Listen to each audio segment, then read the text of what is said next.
Marhaba. Right now we're going to talk about derived Arabic verb pattern 9, 4 and 9, or what we would call in Arabic Wazn if'alla.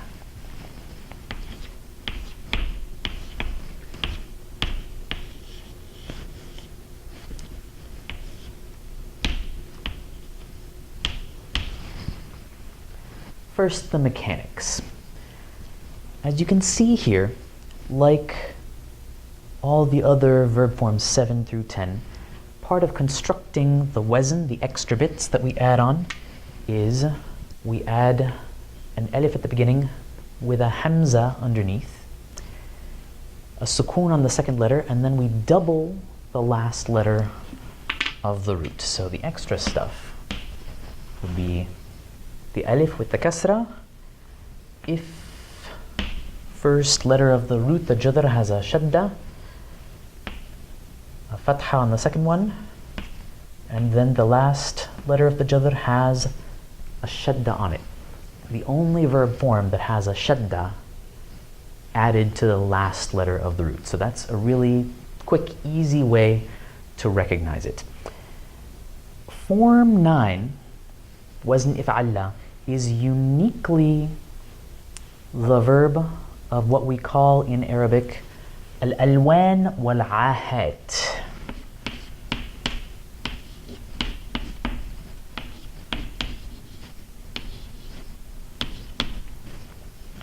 What we would translate in English as probably colors and defects. If you know your colors in Arabic, you probably know that some of them have their own wazn, their own pattern, that is the wazn af'al. So we get color names like abyad, white, or akhdar, green, ahmar, for red, or asfar for yellow, all with the same vowel pattern, the same wazn. Abyad, akhdar, ahmar, there's kind of a rhythm there. And form 9 is the verb pattern that we can use to turn any of these into a verb, meaning to be or become X color. So if I wanted to say something turned white, maybe it was bleached out in the sun, or I don't know, I would take the jadr, ba, ya, dad, and put it into this pattern, and I would wind up with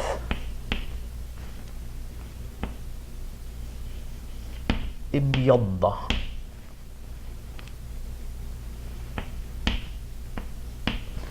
Or someone or something turns red. This is one you might actually see. Someone's face turns red with embarrassment, with a blush, or from anger.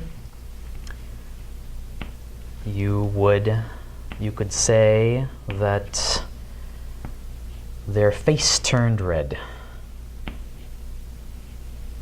Ihmarra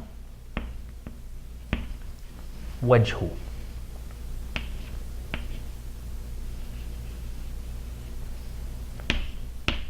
Etc. That's a sentence that you might actually read in a novel or a story someday.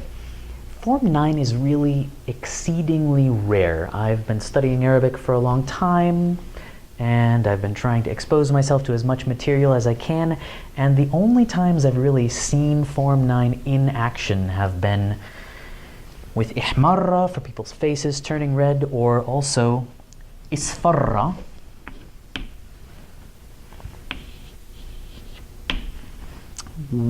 which could also refer to someone's skin color, right? If someone were sick and their skin were yellow, or if they turned pale from illness, that would be the verb that was used.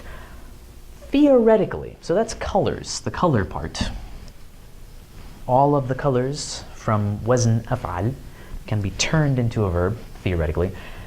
There's also another category of verbs that fit into this af'al pattern that people, or at least Arab grammarians back whenever, considered sort of unfortunate or deplorable.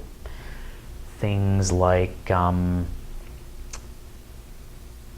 being bald or acting like a jerk. So a couple of examples just to show you. If you can find me one of these, you can contact me and I will personally mail you $1 if you can find a real instance in a real text. But theoretically, so the adjective for being bald, or an adjective, there are a couple. Asla.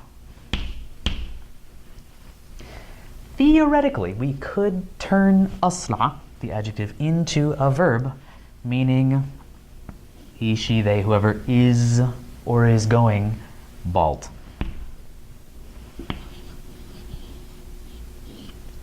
Asla. Or we could conjugate it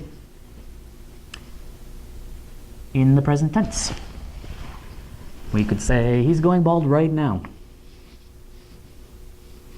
Yasla. Never seen it done, but potentially. Or there is a word that we would use to describe someone who's just acting really stupid. A stupid person. Ahmaq. In some dialects, it's actually a word that's used to mean crazy. So we could say, so-and-so was acting like a blockhead. We could make a verb out of that by taking ahmaq, taking our 3-letter judr here, and turning it into a verb. Ihmaqqa, where the shadda and the alif kind of tell us that we're dealing with a Form 9 verb. I've never seen it done, but it's better to know that Form 9 verbs are out there so that you will know how to deal with them when they exist. Knowledge is power.